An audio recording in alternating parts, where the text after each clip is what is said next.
क्या किसी कलाकार को अपनी मृत्यु का आभास पहले ही हो सकता है? क्या गीत केवल मनोरंजन होते हैं या कभी कभी वे भविष्य का आईना भी बन जाते हैं? सिद्धू मूसेवाला केवल एक गायक नहीं बल्कि एक तूफान थे, एक ऐसा स्वर जिसने सच बोला, व्यवस्था को ललकारा और अपनी कलम से वह लिख दिया जो शायद पहले से ही लिखा जा चुका था। आज हम बात करेंगे उनके 5 रहस्यमयी गीतों की, जिनके शब्द, दृश्य और समय उनके जीवन और उनकी मृत्यु से अजीब और भयावह रूप से जुड़े हुए प्रतीत होते हैं। क्या यह सब केवल संयोग था या फिर कोई अनदेखा सत्य जिसे सिद्धू मूसेवाला हमें पहले ही समझा गए थे? सुनिए, क्योंकि कुछ आवाजें मृत्यु के बाद भी अमर हो जाती हैं।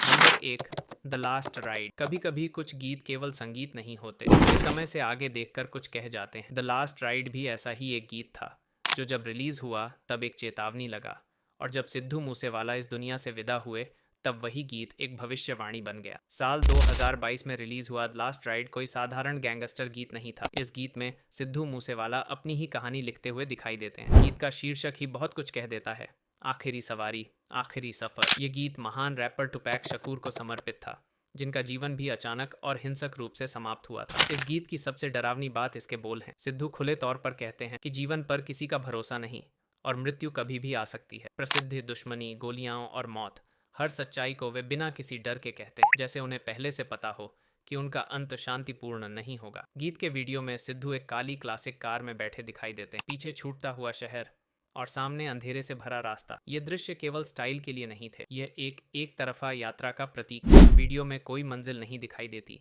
जैसे यह सफर लौटने के लिए बना ही ना हो। 29 मई 2022 सिद्धू मूसेवाला अपनी कार में अंतिम यात्रा पर निकले। न बुलेट प्रूफ वाहन, न सुरक्षा का घेरा, बिल्कुल वैसा ही जैसा लास्ट राइड में दिखाया गया था।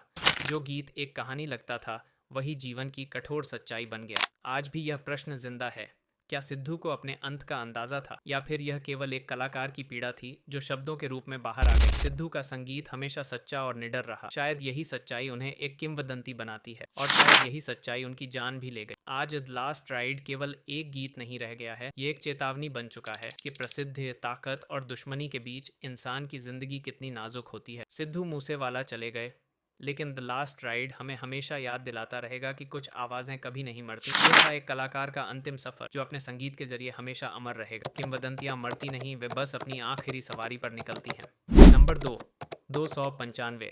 भारतीय दंड संहिता की धारा 295 धर्म, आस्था या विश्वास को ठेस पहुंचाने से जुड़ी हुई है, लेकिन सिद्धू मूसेवाला ने इस धारा को एक हथियार बना दिया। सिस्टम की सच्चाई उजागर करने के इस गाने में सिद्धू खुद पर लगे आरोपों की बात करते हैं, देशद्रोह, नफरत फैलाने जैसे आरोप। लेकिन सवाल ये है, क्या सच बोलना अपराध है? 295 उन लोगों की आवाज है जो सिस्टम के खिलाफ बोलते हैं, लेकिन उनके पास कोई मंच नहीं होता। हर लाइन एक कटार की तरह है, धीरे लेकिन सीधी दिल में। सिद्धू खुद को भगवान नहीं बताते, वो खुद को एक आम इंसान कहते हैं जो गलत के खिलाफ खड़ा है। वो कहते हैं, इतिहास गवाह है, हर दौर में सच बोलने वालों को सजा मिली। जब आज लोग 295 को सुनते हैं तो उन्हें लगता है जैसे सिद्धू अपने आने वाले वक्त को देख रहे। उनका अकेलापन, उनका सिस्टम से टकराव और अंत में उनकी चुप करा दी गई आवाज़। क्या 295 एक चेतावनी थी? सिद्धू मूसेवाला सिर्फ एक सिंगर नहीं थे, वो एक विचार थे, वो एक आंदोलन थे, और 295 उस आंदोलन का घोषणा पत्र था। आज सिद्धू हमारे बीच नहीं है, लेकिन 295 आज भी जिंदा, हर उस इंसान की आवाज में जो सच बोलना चाहता है लेकिन डरता है। 295 हमें याद दिलाता, सच को दबाया जा सकता है, मारा नहीं जा सकता। Number 3, SYL। ये कोई आम गाना नहीं था, ये किसी पार्टी का प्रचार नहीं था, ये आवाज थी उस जमीन की जिसका पानी आज भी अधूरा है। सिद्धू मूसेवाला का SYL एक ऐसा गाना जो रिलीज होते ही विवाद बन गया और हटते ही सवाल बन गया। SYL का पूरा नाम है सतलेज यमुना लिंक कनाल। ये नहर पंजाब की नदियों का पानी हरियाणा तक पहुंचाने के लिए बनाई जानी थी, लेकिन सवाल सिर्फ नहर का नहीं था, सवाल था पानी का अधिकार। पंजाब जहां नदियां पैदा होती हैं, वहीं आज खेत सूखे पड़े हैं। सिद्धू मूसेवाला ने जब SYL लिखा तो उन्होंने इतिहास को छेड़ा। गाने की पहली लाइन से ही साफ कर दिया गया कि ये गाना मनोरंजन के लिए नहीं, सच बोलने के लिए है। लिरिक्स में थे 1981 का जल समझौता, 2004 का SYL एक्ट, सुप्रीम कोर्ट के फैसले और पंजाब के किसानों का दर्द। सिद्धू ने गाने में कहा, पानी हमारा, हक हमारा। उन्होंने सीधे नाम लिए नेताओं के फैसलों के और उन समझौतों के जिन्होंने पंजाब को नुकसान पहुंचाया। ये पहली बार था जब किसी कलाकार ने इतने सीधे शब्दों में राजनीतिक सिस्टम को चुनौती दी। जैसे ही गाना हुआ, यूट्यूब पर मिलियन व्यूज, सोशल मीडिया पर बहस और फिर सरकारी दबाव। कुछ ही घंटों में SYL गाना हटा दिया गया। लेकिन सवाल ये है, अगर गाना गलत था तो लोगों ने उसे सच क्यों माना?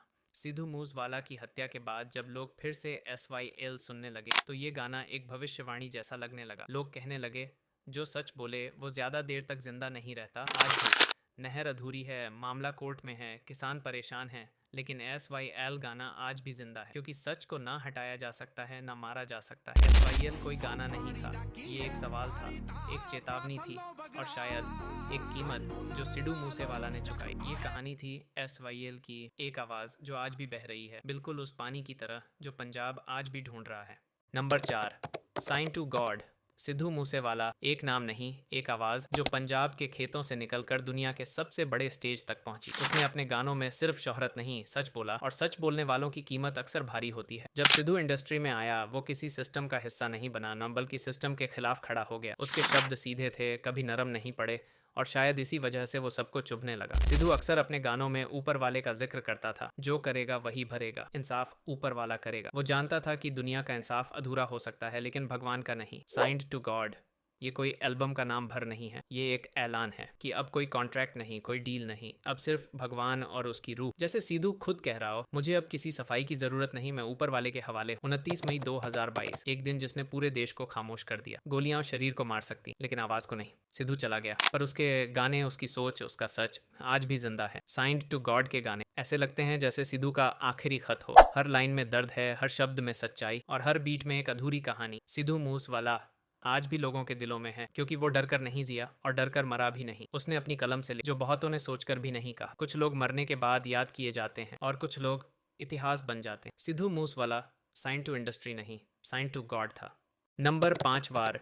यह सिर्फ एक गाना नहीं है, ये एक वॉर है। इतिहास के सीने पर ये उन शहीदों की आवाज़ है जिन्होंने अपनी मिट्टी के लिए सब कुछ कुर्बान कर दिया। सिद्धू मूसेवाला का वार संगीत से कहीं ज्यादा एक सशक्त संदेश। वार पंजाबी इतिहास की एक प्राचीन काव्य शैली है। इसका अर्थ होता है युद्ध का वर्णन, शहादत की गाथा और वीरता का अमर गुणगान। प्राचीन समय में वार सिर्फ लिखी नहीं जाती थी, इसे गाया जाता था, ताकि आने वाली पीढ़ियां अपने वीरों को कभी न भूलें। सिद्धू मूसेवाला ने वार के माध्यम से 1762 के उस काले दिन को याद किया, जब अहमद शाह अब्दाली ने श्री दरबार साहिब पर आक्रमण किया। हजारों निहत्थे सिख सिर्फ अपनी आस्था और पहचान के लिए शहीद हो गए। इतिहास की किताबों में शायद ये कुछ पन्नों तक सीमित हो, लेकिन वार में पूरा लहू बोलता है। इस गीत के शब्द सिर्फ तुकबंदी नहीं है, ये आरोप हैं, ये सवाल हैं, और ये याद दिलाते हैं कि आज़ादी कभी मुफ्त में नहीं मिलती। सिद्धू यह नहीं कहते कि सिर्फ सिखों ने संघर्ष किया, वे कहते हैं जब भी जुल्म होता है तो इतिहास किसी एक का नहीं रहे। सिद्धू मूसेवाला हमेशा से व्यवस्था के खिलाफ आवाज रहे, चाहे 295 हो, SYL हो या वार। हर गीत एक सवाल है। वार में सिद्धू सिर्फ एक गायक नहीं रहते,